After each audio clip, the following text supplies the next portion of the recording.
If you're still sitting there contemplating taking your ex back, you're really considering circling the block and going down that rabbit hole yet again, right? I want to give you the statistics, right? Some research, actual numbers as to what's most likely going to be your outcome if you do.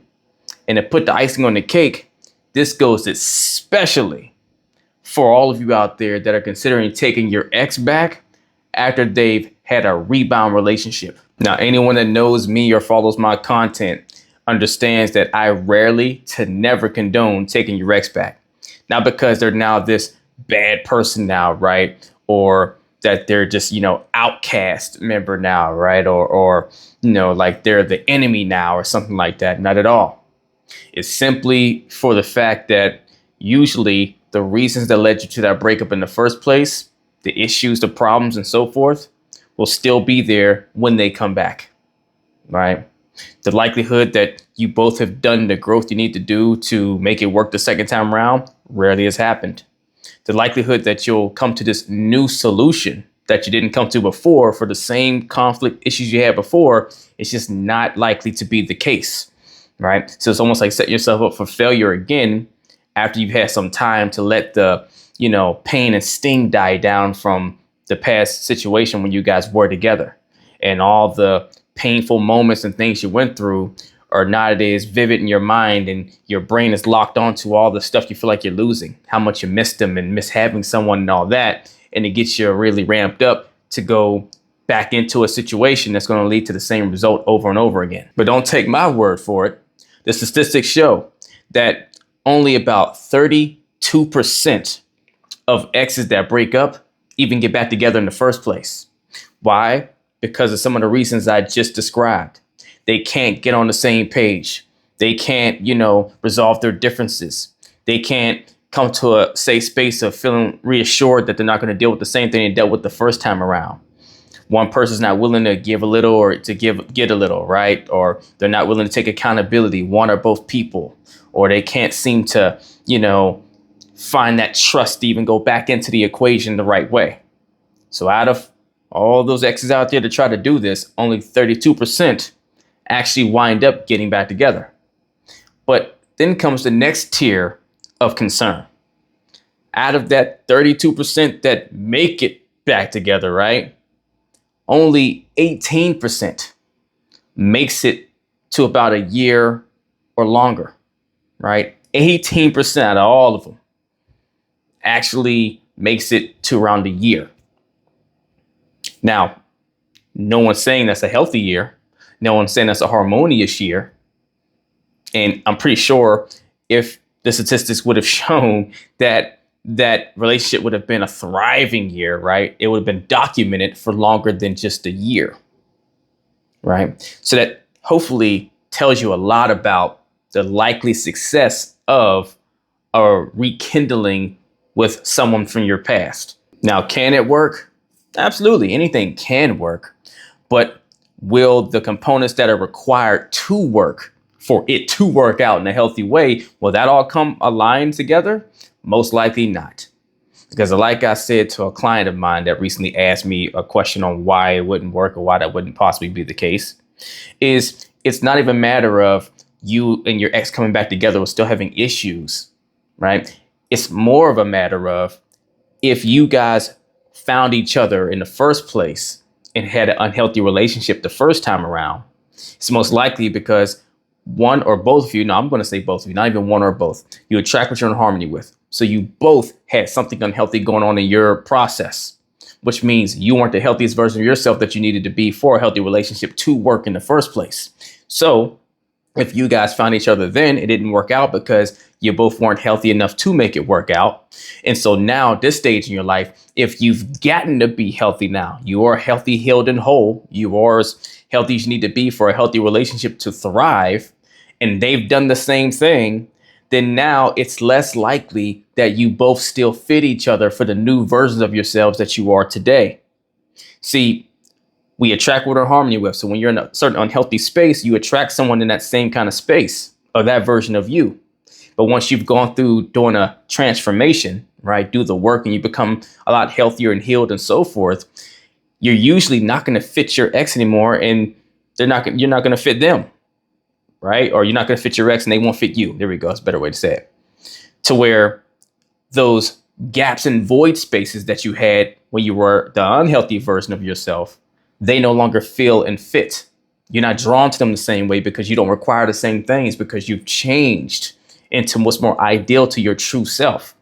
So the likelihood that you both will still even desire each other is not that high. Is it possible? Yes. Has it worked in the past? Has it happened in the past? Yes. But you could say, anything's happened before, like lightning strikes at least once in different places, right? Rarely twice, right? So is it possible? Yes. But the likelihood you're setting yourself up for is not too high. But what is more likely? That you'll go through the same arguments again, that you'll be at each other's throats again, that you'll be sitting there again, like you have in the past, asking yourself, why did you take them back? Why did you go back down this road? Why are you back in this experience again? What were you thinking? All the things will start coming to your mind, and all the emotional strain and the stress and the depression and being super sad and miserable and hurt, all the things, you'll be experiencing those again. You'll feel it real vividly like you did before. All right. And it's going to be the ongoing cycle. But now let's kick it up a notch and let's talk about taking your ex back after they've had a rebound relationship. That's where it really gets good, right? If your ex is coming off of a rebound, this screams, do not take them back. I need you to really understand what it means when your ex is coming back off of a rebound, right? Yes, we can talk about the obvious overt thing that rebound relationship just didn't work out, and now they're circling the block and coming back to you, right? Yeah, we can say that. But really understand what a rebound relationship signifies for someone. The reason why people typically get into a rebound relationship in the first place is because they're still trying to get over you. They're trying to move past you, which means they've never fully healed from you. And this new person in their life really is just a source to give themselves a boost of confidence, reassurance, self-esteem, belief in themselves, right? It's really a way of making them feel like they are better off than they actually are. It gives them the false impression that they've moved on from you faster than they actually did. Heck, I can relate to that. I know that personally because way back before I got to coaching and I was going through my journey, I believed that same thing when I was going through a painful breakup. When I, unintentionally, came across a young lady during my space of grieving the relationship I just got out of, and we started hanging out and it started becoming more serious, right? And I wound up going into this whole experience with her, and I thought I had healed. I thought I was great and I was amazing because I was feeling rejuvenated again. I was optimistic. I was happy because she was there, and I was self-medicating with her and didn't realize it, right? But the wounds were still there, unbeknownst to me, until things came crashing down. Now, I didn't go and try to go back and get my ex at that point. I stopped and worked on myself, and that's how I went through my transformation and went on to coaching and all the things that I'm doing now. But the point is, I believed I had moved on. See, it's not so much that your ex is just always trying to, if they do come back, oh, this didn't work out, so they're going to give you another try. Some people do that. But more often than not, people really believe they've taken a step forward and think they've healed all these things. And then when that rebound doesn't work out because you're not actually healed, so it was never going to work out because you have to be a healed person for any relationship to work out in a healthy manner, then whenever it crashes and burns, it leaves you left with just those wounds that never got tended to. They were being nursed, right? They were getting, the dopamine fix. They were getting the Band-Aid. But once that rebound relationship falls through, then all hell breaks loose. So understand that if your ex is coming back after that rebound, even though I know it may feel kind of good to you because maybe you're not fully over them yet. Maybe you still have something you feel is left on the table that you guys didn't try or wasn't accomplished and you really wish it could have worked out. And it actually pains you and makes you really upset to see them in that new relationship on social media, on the IG. And you're like, wow, that used to be me. And you're just feeling hurt like you're by yourself now. And so now that it fell through and they're coming back, it makes you feel really good. It's like a dopamine hit for you, right? It's a real great ego boost. You feel like, They've seen how much better I am than that person. They came back because I was better than them. That's why they left. That's why they walked away. That's why they came back here. They came to their senses and all that stuff. And it makes you feel happy that you get to reclaim what you feel you lost, that you feel you got to watch someone else get the half, right? That was yours and you're getting it back now. But do not let them coming back confuse you for what it really is. It's them in a space of almost detox, if you will. Their body's going through withdrawal because they never actually healed and medicated in the right way the wounds they had in the first place with you. Because them coming back doesn't signify that they've learned and they're going to do better now and it's all going to be better now and that you've actually done the same thing as well. All it signifies is they never dealt with the grieving and the loss of you in the first place, and they're trying to grasp and grapple to get it back with you, even if it's only going to be short-lived until it crashes and burns again. So recognize how dangerous this actually is for your heart, right? When you take your ex back after a rebound, because usually they're not stable emotionally themselves to where they're going to come saying all the things to you that makes all the sense, and they're going to be passionate about it. They're going to be serious and yeah, I really want you back. And I just no games.